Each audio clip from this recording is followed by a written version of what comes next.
আসসালামু আলাইকুম, welcome back to my another video.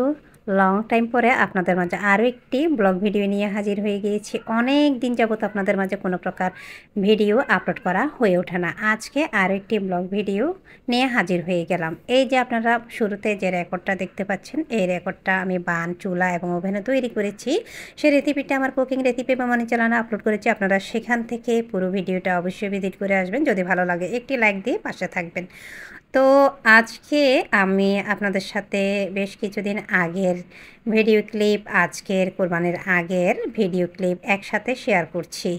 তো এই যে আপনারা এখন কুকিং রেসিপি বা মনি চ্যানেলের কথা বললাম, আমি সেই চ্যানেলে সবসময় ভিজিট থাকি বিধায় কিন্তু আমি আপনাদের সাথে এই চ্যানেলে রেগুলার হতে পারি না, এই জন্য আমি আন্তরিকভাবে দুঃখিত। তো যাই হোক, এখন আমি রুটিটা তৈরি করতে চুলায় দিয়ে এরপরে আমরা ভাত খাওয়া শুরু করব। আর ভাত খাওয়া শুরু করাটা আসলে আমার কোরবানির আগের রেকর্ড ছিল, সেটাই আপনাদের সাথে শেয়ার করছি। আর আমি আন্তরিকভাবে আবারও দুঃখিত, কারণ আমি আজকের এই চ্যানেলে সবসময় কানেক্ট হতে পারি না। আমার কাছে টুকটাক কিছু রেকর্ড করা আছে, সেগুলাই ভাবলাম আপনাদের সাথে এডিট করে শেয়ার করি। ওই যে বললাম, কুকিং রেসিপি বা মনি চ্যানেলে আমি রেগুলার হই বিধায় আপনাদের সাথে সবসময় আমি কুকিং ব্লগ চ্যানেল আসলে রেগুলার হতে পারি না। তো যাই হোক, আমরা এখানে 4 জনে মিলে খাবারটা শেয়ার করে নিচ্ছি। আর এই যে কাচ্চির রেসিপি, এই রেসিপিটা আমি অলরেডি আমার কুকিং রেসিপি বা মনি চ্যানেলেও আপলোড করেছি, সেখান থেকে চাইলে আপনারা দেখে নিতে পারেন। আমি মোটামুটি এখন পরবর্তীতে শেয়ার করব চিটাগং মেডিকেল হসপিটালের কিছু ভিডিও ক্লিপ। আপনারা দেখে অবশ্যই ভালো মন্দ শেয়ার করবেন। আসলে আমরা তো অত বুঝি না। আজ থেকে 25-26 বছর আগে যখন ছোট অবস্থায় ছিলাম, আমার আব্বু কিন্তু লং টাইম পর্যন্ত অসুস্থ অবস্থায় ঘরে বসা ছিল, প্রায় 12-14 বছর। প্রত্যেকটা মাসে মিনিমাম 4 থেকে 5 দিন, 2 থেকে 3 বার চিটাগং মেডিকেল হসপিটাল ভর্তি করাতে হতো। সেই সময় কিন্তু এই ধরনের বা এত বেশি পরিমাণ রোগী বা মানুষের করুণ অবস্থা, অসুস্থতা ছিল না। বাট এখন মানুষের কিন্তু রোগ বেড়ে গেছে। আর বেড়ে যাওয়ার সাথে সাথে কিন্তু এক একটা সিটে 2-3 জন করে কিন্তু রোগী দেয়। এমনকি বারান্দা পর্যন্ত, ফ্লোর পর্যন্ত দেখা যায় ফুলফিল, এমনই অবস্থা।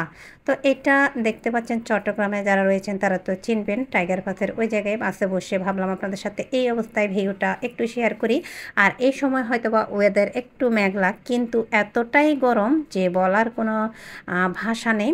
তো যাই হোক, আসলে মূলত আমি চিটাগং মেডিকেল হসপিটাল কী জন্য যাই সেটা বলি। আমার বড় ছেলের মুখে একটু সমস্যা ছিল, এই জন্যই আসলে যাওয়া। তো এখানে টিকিট করার পরে ওর এক্সরেটা দিয়েছে, একটা এক্সরে দিয়েছিল, সে এক্সরেটা করব যাব এমন একটা সময় খুব ভারী হয়ে একদম প্রচণ্ড চেপে বৃষ্টি হলো। তো আমরা বৃষ্টি কমা পর্যন্ত একটু অপেক্ষা করলাম, যদিও লং টাইম পর্যন্ত বৃষ্টিটা স্থায়ী ছিল না। তো আর আপনারা পরিবেশটা একটু দেখবেন, চারপাশে রাস্তাঘাট তো মোটামুটি ক্লিন আছে, কিন্তু মেডিকেলের ভেতর এতটা বাজে। প্রত্যেকটা ওয়ার্ড বয়ের মুখের মধ্যে আমার মনে হয় 1 বস্তা করে পান, আর সেই পানের চিপানো রসগুলি প্রত্যেকটা সিঁড়ির মাঝে, আপনার প্রত্যেকটা ওয়ার্ডের মাঝে, দেওয়ালে, চারপাশে সব জায়গায় দেখি মুখের এই পিকগুলি, এরকম একটা অবস্থা। আর এখানে দেখতে পাচ্ছেন টিকিট কাউন্টারের পাশে সবাই বসে আছে। আর ফ্লোরের অবস্থা দেখুন, এটা হচ্ছে এশিয়া মহাদেশের একটি অনেক বড় হসপিটাল, অনেক পুরাতন একটি হসপিটাল। উন্নত চিকিৎসা আর একটু মানুষের সাধ্যের মধ্যে রয়েছে বলে কষ্ট করে কিন্তু এখানে চিকিৎসার জন্য আসে। কষ্ট করে চিকিৎসার জন্য আসলেও কিন্তু তাদের যে পরিমাণ প্রাইভেটভাবে চিকিৎসা করার খরচটা তাদের হতো, এখানে কিন্তু তার চাইতে কয়েক গুণ বেশি ভোগান্তিতে পড়তে হয়। যেমন এই যে দেখতে পাচ্ছেন, আপনারা একটু পরপরই দেখবেন কী পরিমাণ রোগীর সিরিয়াল আর কী পরিমাণ মানুষের ভোগান্তি। উপরের লাইনগুলি একটু কারেন্টের দেখেন কী একটা অবস্থা। এটা অনেক বড় একটা হসপিটাল। আর এখানেই দেখুন কী একটা অবস্থা, রোগীরা সেই লাইন, ভেতরে কিন্তু যাওয়ার কোনো রাস্তাই নেই, এরকম একটা অবস্থা। আর চারপাশে মুখ ভর্তি করে পানের পিক ফেলা হয়, মানে ওয়ার্ড বয়েরা এমনই করে। আর এখানে কিছু নতুন নতুন স্টুডেন্ট এসেছে চিটাগং মেডিকেল হসপিটাল, আর কিছু আয়া ভুয়া আছে। তারা মনে হয় পুরা চিটাগং মেডিকেলটা তাদের কি বলবো, বাপের টাকা দিয়ে কিনে নিয়েছে।